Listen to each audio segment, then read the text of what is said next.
for round 4. Yeah, so we've got Notorious GHP playing their take on Skycraig.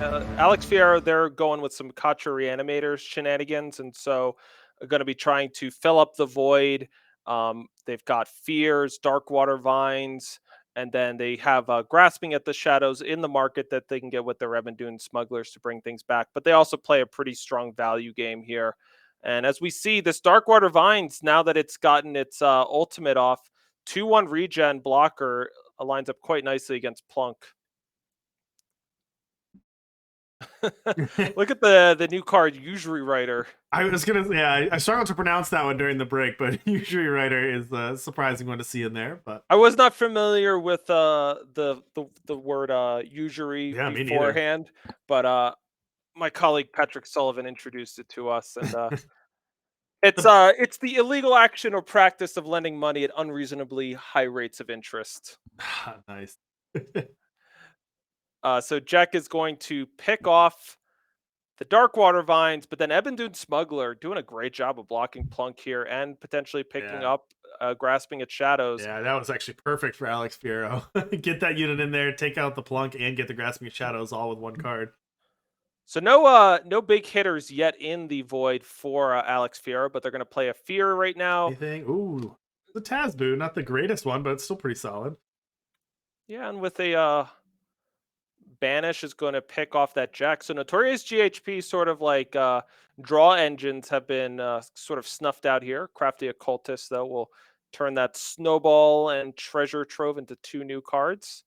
In addition, the Crafty Occultist will pick up Flying thanks to discarding a spell. All right, Spore Fog. Let's dump some more things into the void. Anything good? Smuggler. And then that's the Rat Sacker, right? The Rat Yeah, King. the Rat King, pretty nice one. Just a good value card in the mid game, can help you deal with There's a 1 health Fear. units. Yeah.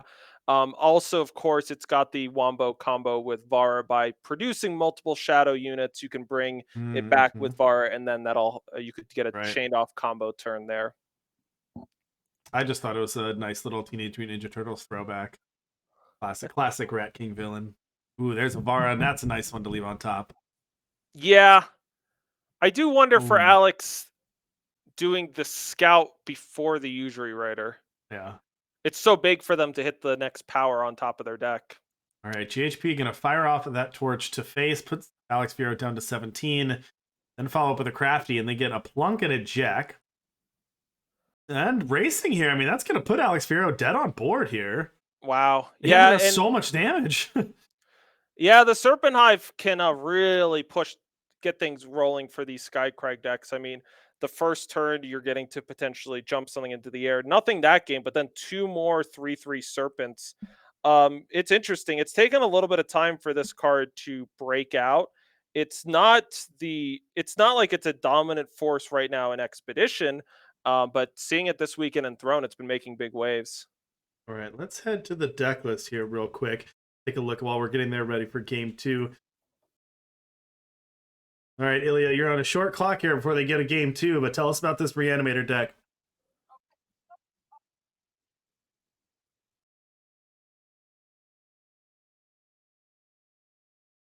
So, Vara, Azindel, Rat King, and Fear to help with the self discard. And essentially, you're trying to dump a bunch of power into the void, play Katra to ramp into playing big units like Fear, Vara, Azindel, or Vara into Azindel, or Vara into Rat King into reanimate 2 more things.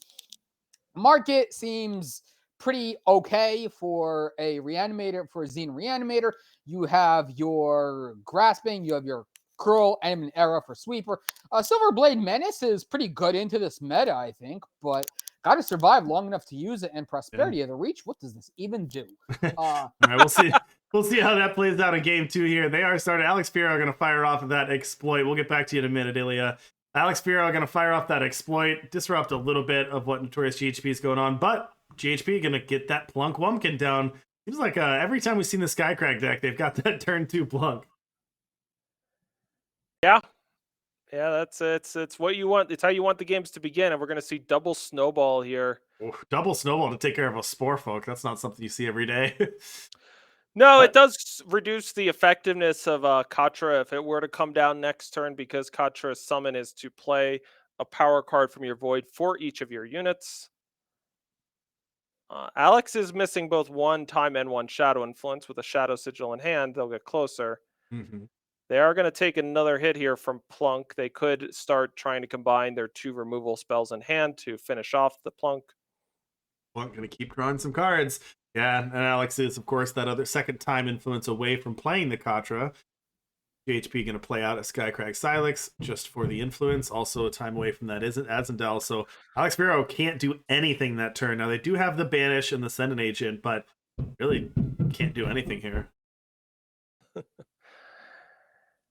Yeah, Alex is really banking on some very strong top decks to allow them the ability to get back into this game, and they don't want to have to burn up any cards. And one of the nice things here is that when you kill a Jack before it's dealt its damage to your face, they don't get a treasure trove because it's no longer there to see itself sort of Okay. hitting.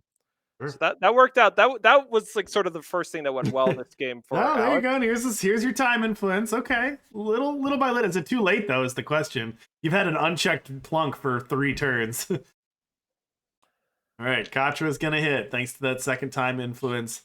Oh, did Alex really never dump a power card with Oh all of no, those they spell didn't. All discards? of that, there's nothing in there. So Contra's just a 5/3. It did not ramp. Oh no. And this means they couldn't shadow etchings it. Oh, Now they're getting beaten up by Plunk again. brutal. Brutal series of events here for Alex Firo. All right, it's Arcwater Vines, but again, my question is a little too late at this point, but that blocks a Plunk pretty well. But Curious. GHP's just been drawing cards for so long. We didn't see Alex use the shadow etchings. Did not know. I guess they wanted to be able to block with the Darkwater Vines.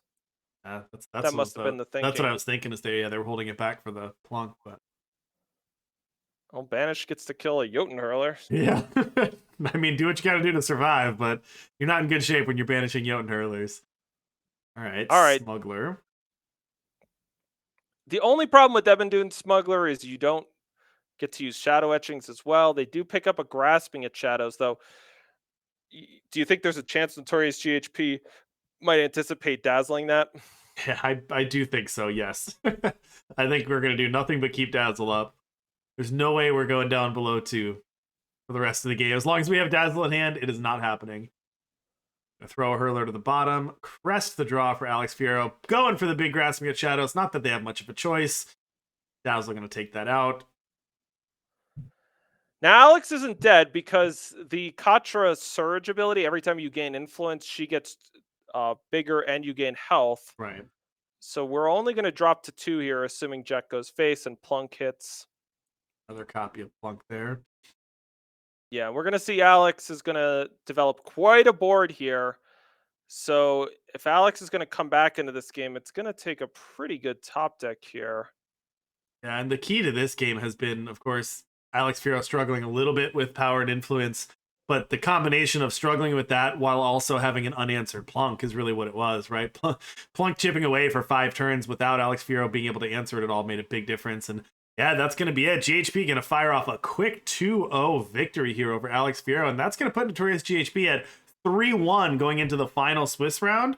So in pretty good shape there. Probably has pretty good tiebreakers. Not guaranteed, though. They really want to win that last one to make sure they get that top 8.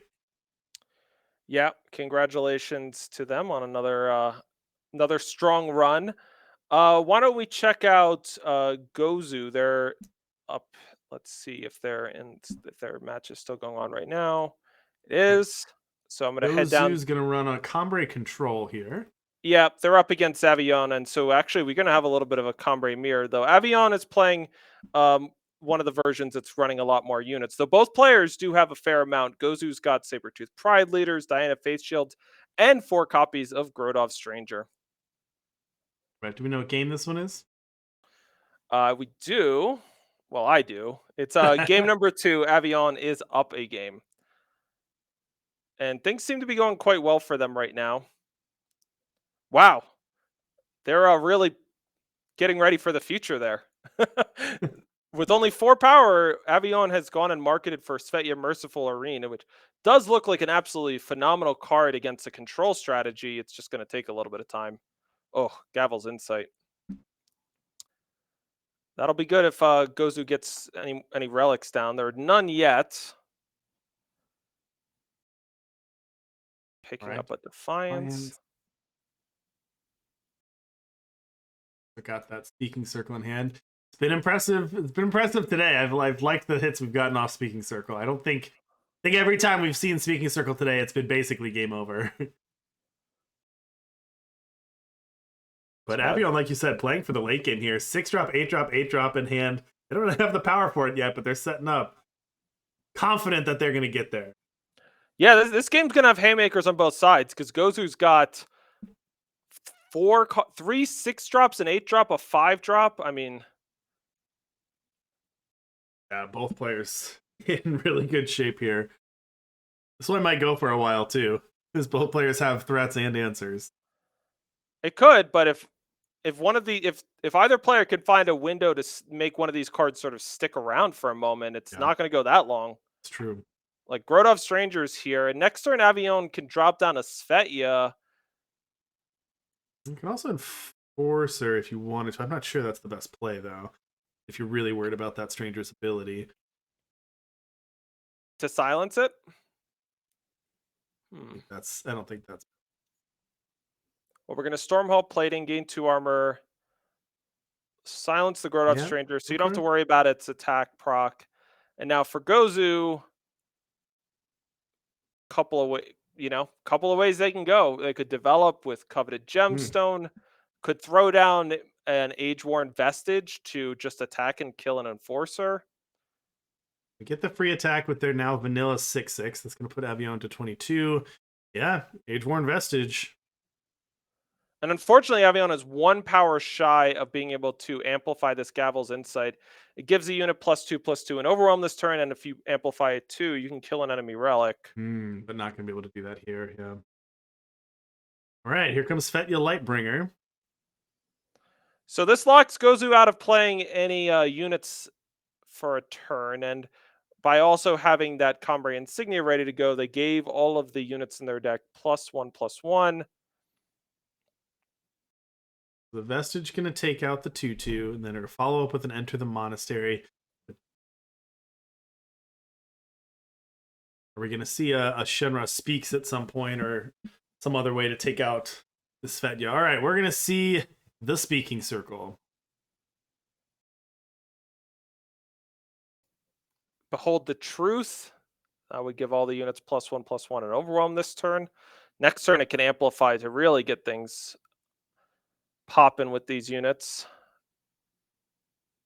Next selection on the Speaking Circle is going to be Razor Blades. Deal 1 damage, and for each damage you deal, you get to play 1/1 Deadly Razorbot. Yeah. And then Curtain Call, which will have its time kicker you got online. the time. That's great. So what we could see next turn, this is great. You get to pop the Aegis, and then because of the Svetya ability, well, it didn't deal any damage because of the Aegis, but Svetya would have also stopped the Razor. You can't play the unit, so that's not just playing from hand. It's anything that would play a unit is also there. All right, big Svetya coming down. That's going to trigger, and that buffs all the units in the deck.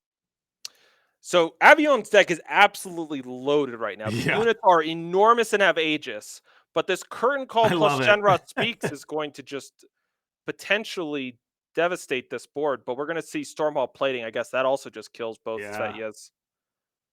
And with Gozu gaining 12 here, this is looking very nice. Yeah, that is really powerful. The Curtain Call when you're a time deck off your Speaking Circle is so nice. That's going to put not only that, I mean, it's Avion's down to 10 anyway. It's like it's game over next turn.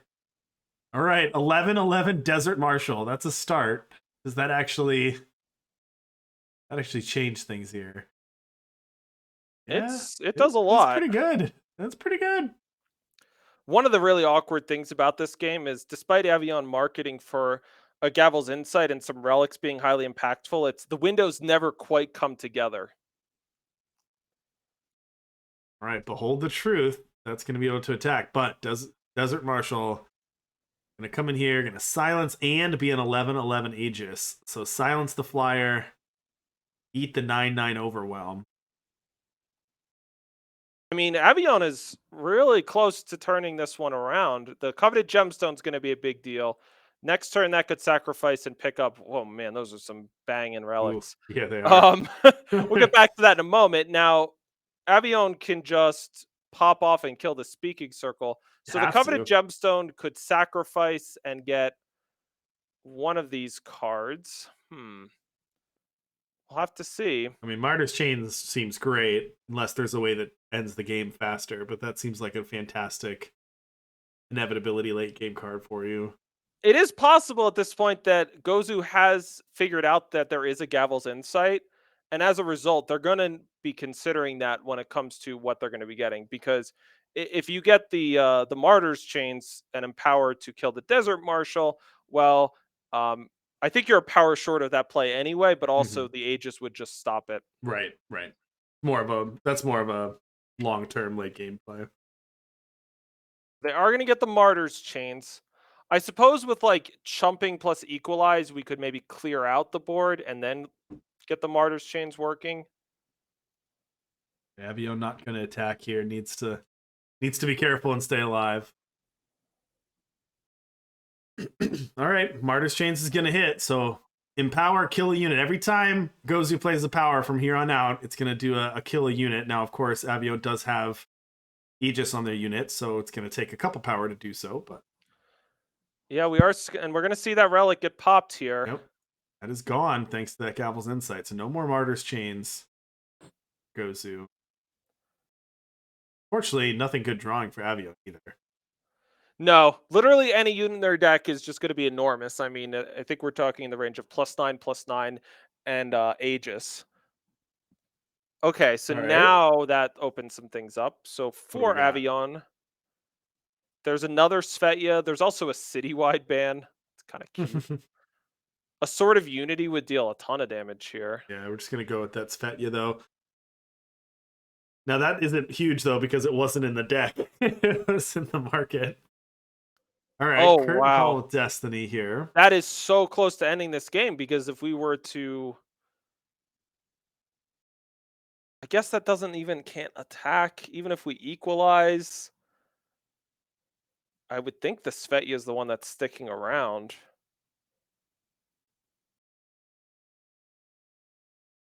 I mean, you can always just attack if you're Gozu to gain 4. Right.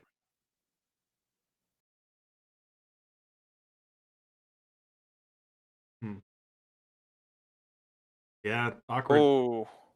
Couldn't really, just so close to taking advantage of that, but wasn't able to. Now we've got a big pumped up Builder's Decree. That's going to hit. No way for Gozu to stop it. And we're going to get a pair of huge... Interesting, though. So you have 2 copies of Equalize in hand, but Equalize isn't really a threat to you right now, although it could be in the future. Yeah, there's a couple ways to go with this. If you lock out the Shenra Speaks, the Equalize would force Gozu to discard the rest of their hand. Right, exactly. Now, the Shenra Speaks will be able to kill everything but the Svetya, which you do have to do. You literally, Avion has lethal otherwise. All right, there we go. Shenra Speaks. That's going to get rid of the big Sentinels. It's going to leave the 5/5 Svetya, though. Equalize locked out. Like you said, if Gozu wants to equalize this away, they have to empty their hand. I don't think you're forced to yet, though. You're at 26 health. You can't even do it yet for a while until next turn. Right. It's critical that you are going to lose the rest of your hand, assuming Avion plays out their hand, which I guess they're not. Oh, man. This is a wild thing here. So Gozu could go equalize. The only card left in their hand would be Stormhall Plating, but then the Desert Marshal would just eat it. Yeah. So instead, they're going to go Stormhall Plating. This is a really savvy play here by Gozu to try to like clear things out. Oh, look at that! Equalize to clear out the last card in your hand. They anticipated it might be a Desert Marshal. Oh my gosh, that's gonna end it. Wow, Gozu, that was incredible. Double equalize. Oh my goodness. That was so smart. Wow, and that's just gonna tie things up, right? We're gonna go to a game 3, I think. Indeed. Heads up play indeed. Well done, Gozu. That Combre mirror. And I think that was just game 2, right? So we're going to game 3 between those two. That is correct. Yeah. Yeah, I mean it's a mirror match in terms of factions, but in terms of cards, I quite a bit of a different suite with on the one side Gozu's side, you got a lot more sweepers, more relic weapons, really trying to sort of clear out and empty the board. And then on the other side for Avion, I mean, you see what Svetya can do just by pumping up your deck and making it enormous. You could be playing with cheap units and top decking them, and Desert Marshals are just these insane draws. It looked like the game was almost over much earlier on. I mean, at one point, Gozu had like close to 2 lethal threats and a speaking circle that was almost going to go off. And then Avion almost made the comeback, but well, it really felt like they did make the comeback. It's just Gozu just found a sequence of cards. Yeah, that was fantastic. That was one of the best Desert Marshals I've ever seen too. But Gozu playing around it perfectly, taking a redraw here. I like this view, BK. We're able to actually see the get a nice view There you of go. the starting hands here. So yeah, so for Gozu, it seems like a fine draw, assuming you hit some power. They are going to be going second. They kind of almost prefer that given their opening hand. For Avion, a turn 3 Jada is kind of one of the better things that they can have going for them. It, Mhm. you know, chunking in for 4 damage and really forcing Gozu to actually do something. It spend a card like a Defiance or a Shenra Speaks on it. Avion's power is shaping up very nicely here. Gozu actually only had the one other power in hand. Now they did draw another Justice Sigil there, but notably only one time. Now they can get out of that if they're not hurting for it yet, but you got to be careful, be aware of Gozu's power here. So for Oh. Avion, an Enter the Monastery opens you up to be able to play a turn 4 Siditi. Now you don't like to play Siditi without also having Right. Onslaughted it if you can help Right. it. You would be able to play Diana next turn, or you could just get down Jada. But they're going to go for that Enter the Monastery. So giving up some of the early aggression with Jada to ensure that they can really have smooth power and be hitting all of their power drops for the next couple turns. All right, Gozu just going to play out their Justice Sigil and 2 power here. Not really much options, right? Because Defiance doesn't really do anything here. They don't want to fire off this Builder's Decree, so not really doing much here. Now you've got that Sidini on top, so you don't have the Onslaught, but hey, I'll take the Warp value. Yep, it's like getting a card anyway. Yeah, basically. Nice. And now Gozu's going to go a little bit of shields down by playing out a New Beginning. And it is another. All right, they did draw the crest. Okay, they Wow. were missing that other time, but they drew the crest just when they needed it. And that means they, by drawing a power, means they get to redraw another copy of a New Beginning. Yep. Now that attack. Now this Sidini is going to onslaught. Get that Curse of Provocation here. Avion saying, "All right, Gozu, your move." Yeah, Avion, without having to, go too low on cards in hand, has really put Gozu to the test of having a sweeper. And right now, Gozu is just failing that. They can Yeah. Defiance to stun things. Diana does gain you health and armor back when you play her. But yeah, sometimes it's great to make him have it. And right now, Avion is doing that, and Gozu doesn't.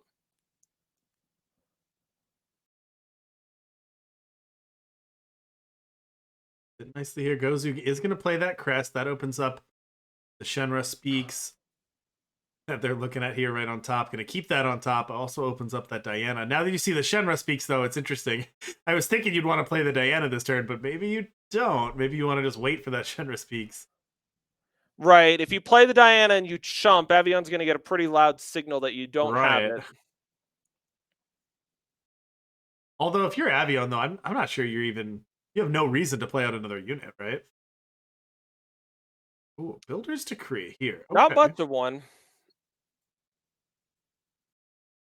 Just the 1-cost Builder's Decree, just to see what's going on in Avion's hand. And I think a lot of this is in anticipation of Avion maybe having a Builder's Decree, because if they were to and lock out that Shenra Speaks, you might just be out of the game. Yeah, good point. And so last game we saw Gozu make a play that was really um, in line with what was in the hand. That time, it felt like that play was a little bit more anticipatory of something being in the hand that actually just Mhm. wasn't there. Yeah, but it's a nice safe play if you're going all in on this strategy of getting the Shenra Speaks off, then making sure the coast is clear before you do it makes a lot of sense. All right, Justice Etchings here is a nice draw for Avion. Going to be able to go over to the market.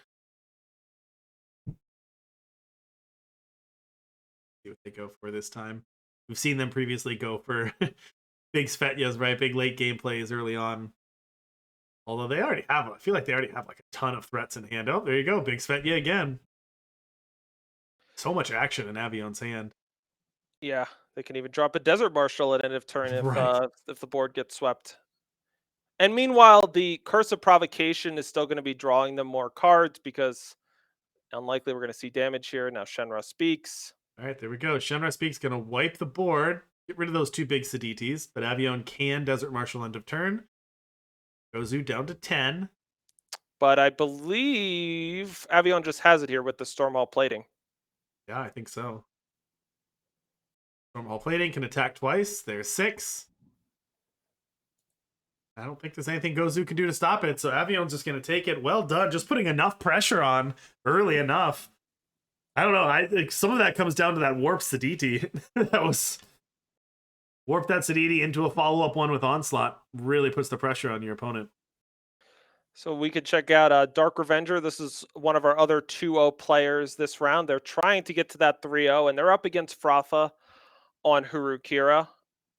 But yeah, great job there by Avion. I mean, you saw the strength of playing with some early units like Sadidi in that archetype. I mean, both players are Stormhall plating decks in a lot of ways, but having just, you get that one window where the board's open, your opponent's down at 10, it's over.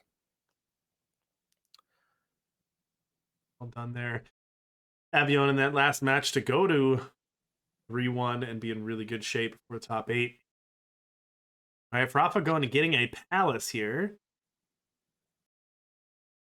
Getting a Palace pretty aggressively here. Not going to be in a position to really play that Palace for a long time, but good in the matchup if they can get to that point. All right, Plunk gonna hit. If we've seen Plunk do a lot of damage and draw a lot of cards today. Yeah, and an interesting decision by Dark Revenger if they wanted to take that. I mean, they already have so many cards in hand. And this is going to open up a little bit of a window here for Frafa to try to sort of tempo their way back into this game, I guess you could say. Mm-hmm. And they did draw Silverblade Intrusion there, and playing out this Kira, they're going to be able to play another power. Wow, that was kind of bold. They're being a little short on power and then throwing away your 5th power to the market. Really interesting there. Yeah. That's especially with Definitely. the Palace in hand. That's bold. All right, gonna play Intrusion here. That's gonna protect the Kira, draw a card through a Justice Edge. Now, Bullseye does get to kill the Kira, so Cheap removal does well in this Skycrag deck.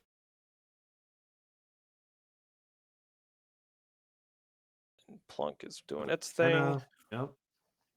Plunk, good card. All right, Frafa up to 5 power here. They're only units, Hojin and Enforcer. I mean, Enforcer can knock that 4/5 out of the air, but it's not like it can block it. Plus, you have the Pristine Light to take care of that later. But Pristine Light doesn't really deal with the Plunk. No, yeah, the Enforcer line enforcing the Plunk and then snowballing it sort of slows things down. But at a certain point, it's like Dark Revenger's already drawn so many cards. Trying to stop their card draw engine. Yeah, the problem is you kind of need to answer both. You can't just let them draw cards forever, but you also need to answer this 4/5 before you're dead in 3 turns. So gonna take out the Plunk, kill the engine first, and then deal with the air threat later. I mean, Dark Revenger also has 2 smugglers in hand, so they can go access their market at any point. And this is a pretty nice play by Dark Revenger. They could have played Kenna and attacked the Valkyrie Enforcer, but that really walks into the Pristine Light. And now with an obstructive Flicker in hand, going to be further insulated from what Pristine Light can do. Absolutely. This seems like a great setup for Dark Revenger here. Putting Frafa down to 8, has another Kenna in hand, plus that Obstructive Flicker to protect themselves. Good shape here. And this is a game 3, so for Dark Revenger, if they can finish this one off, they will go to 3-0, be our second 3-0 player. Yeah, 4-0, that'll put them in guaranteed top 8 spot. So I think both of these players are 3-0, right? So this is a, you win this one and you should be locked for top 8. Yeah, and this is tough because you really do want to use that Pristine Light on the Kenna, but obviously Frafa can't feel great about this. How often is somebody going to pass with 7 cards in hand and 2 power up and Yeah. not have it?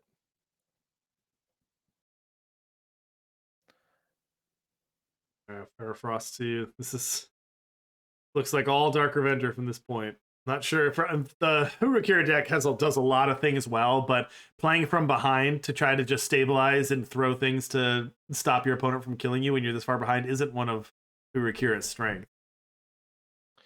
Yeah, and it's interesting because something that Bullseye has really opened up that we haven't necessarily seen for a while is a 1-cost fast spell that can interact with a lot of the Hurukira units. And so, if that card was a torch, for instance, well, then you might not be able to respond to the Silverblade intrusion. Frafa gets to start the turn with that unit still in play, but against Bullseye, it just kills it immediately. So Yeah. it's been interesting to see how players have navigated which removal spells they're playing with. Obviously, by playing with Bullseye, you're a little more susceptible to X3s, but Howling Peak Smuggler does get it back into action too. Dark Avenger did give up there the opportunity to go for the win by just playing out that snowball. If there was something like a bubble shield, that would have stopped things. All right, Hojin and Stayer's Eyes here. But that's not going to be enough to survive. No. Edict of Shavka.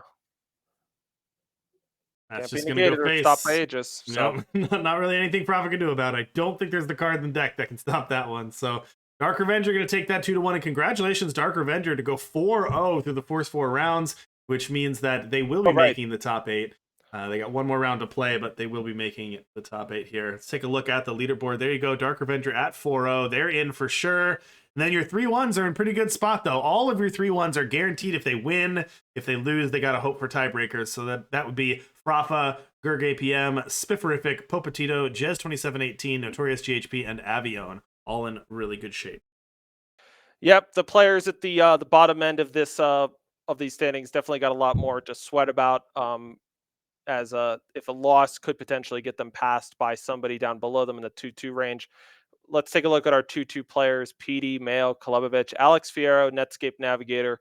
So this sort of region is the players that are sort of a little bit more alive in the sense that their tiebreakers are looking a little better at this stage. And then down here, Gozu, Iplongo, A rank 13, and Beowulf, we're going to be needing a little bit of help. And then for our 1-3 players, they'll be playing it out for some prizes next round. But their road for the LCQ is coming to an end. So we got one more round here. After the end of Swiss, we're going to show one of the 2 preview cards from Valley Beyond. Why don't we take another quick break? We'll get the next round set up. How's that sound? Sounds Great. perfect. All right, thanks everyone. We'll be back in just a few minutes with the final round of Swiss before our cut to top 8. See everybody soon.